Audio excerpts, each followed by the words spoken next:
Claro que sí. Pues bueno, se utilizaron dos métodos, el hipotético deductivo, desde luego dentro del desarrollo eh, legal, teórico, desde luego pues de la institución de la transparencia, del acceso a la información pública, de la rendición de cuentas, pero sobre todo también tiene una gran carga en el historicismo jurídico, ¿no? En el método histórico jurídico, sobre todo viendo la evolución histórica, valga la redundancia, que ha tenido o han tenido la transparencia, el acceso a la información y la rendición de cuentas para la conformación de estas instituciones, de los organismos, ¿ya? De los órganos garantes en materia de transparencia y acceso a la información en los tres países.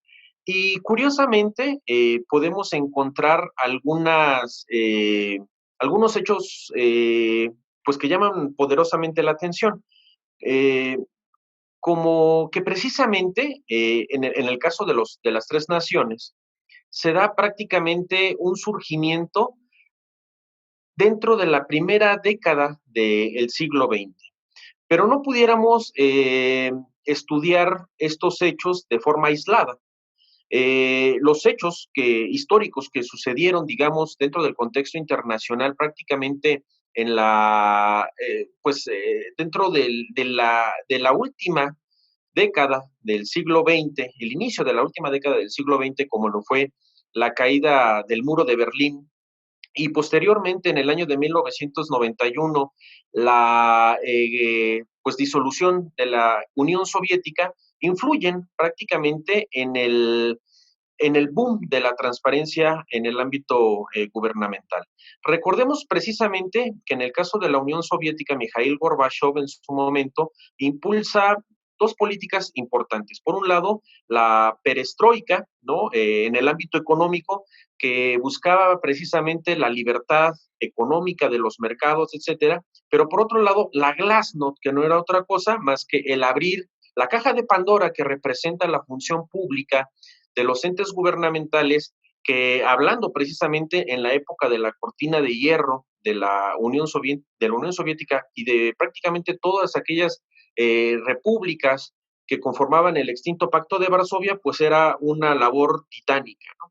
Y precisamente, pues esos ideales, esas políticas, formaron parte de las aspiraciones que llegan prácticamente a América en la primera década del siglo XX, un continente, creo yo, pues bastante golpeado en el caso de estas tres naciones, porque si bien es cierto, en México no ha habido, o no, prácticamente desde la época de la Revolución Mexicana, un movimiento armado importante, pues podemos hablar que en el caso brasileño y chileno, paradójicamente, les tocó vivir gobiernos de dictadura militar, ¿no? En el caso particular de Brasil, pues recordemos el arribo de las juntas militares, parecido desde luego al caso argentino, y en el caso chileno, pues el arribo posterior a la muerte del presidente Salvador Allende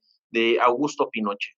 Y esto precisamente lleva no solo a una restricción en cuanto a ejercicio de derechos fundamentales se refiere, sino también al ocultamiento de información pública, del quehacer público y del ejercicio discrecional, desde luego, de recursos públicos, de dinero del Estado, para proyectos bastante dubitosos, ¿no? En el caso mexicano, pues bueno, conocemos la evolución jurídica, histórica, desde luego, que ha habido, ¿no?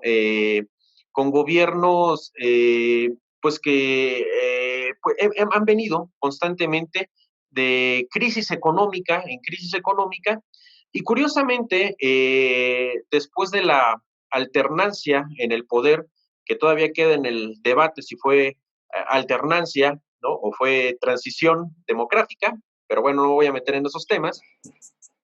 Creo yo que, bueno, es importante hacer mención que con el arribo del gobierno del presidente Fox venía consigo pues una presión social bastante importante y que fue canalizada, creo yo, poderosamente por la academia, por por académicos de distintas universidades, tanto públicas, privadas, medios de comunicación como Excelsior, Universal, que participaron de manera proactiva dentro de esta aspiración para la conformación y sobre todo apertura, pudiera decir, del aparato estatal, ¿no?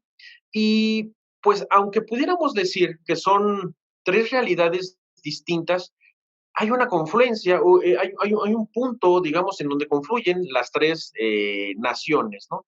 Que es precisamente, por un lado, el manejo discrecional de recursos públicos, los casos constantes de corrupción conocidos, ¿no? En América Latina, que incluso llevaron a la cárcel, por ejemplo, a distintos presidentes, ¿no? E incluso al impeachment, por ejemplo, al presidente Collor de Mello en el caso brasileño, o a la posterior alternancia chilena, digamos de manera democrática, pero con ello el arribo de gobiernos de izquierda, en el caso, por ejemplo, de Chile y en el caso mexicano, pues una sucesiva alternancia en el poder entre pues tres fuerzas políticas importantes, ¿no? Como lo estamos viendo actualmente, y que hoy en día, pues, ha tenido un énfasis importante en cuanto a la fiscalización superior de la federación y también en cuanto a la conformación de la autonomía constitucional, no solamente de el INAI, del Instituto Nacional de Acceso a la Información Pública y Protección de Datos Personales, antes Instituto Federal de Acceso a la Información, sino también en el caso de las entidades federativas. Y es precisamente la importancia del tema, ¿no? Sobre todo en estos momentos en los que en México nos encontramos precisamente con una noticia impactante de actualidad con relación a un tema de corrupción, ¿no? Que en estos momentos se está llevando a cabo precisamente un juicio por un caso de corrupción. Ahí, desde luego, como nos lo comenta maestro, desde luego ahí la importancia de la transparencia gubernamental y de ese derecho que tenemos todos los ciudadanos a la información. Y una de las cosas, como usted bien lo comenta, es precisamente evitar que haya actos de corrupción, ¿no? Que haya problemas de corrupción en el manejo del gobierno.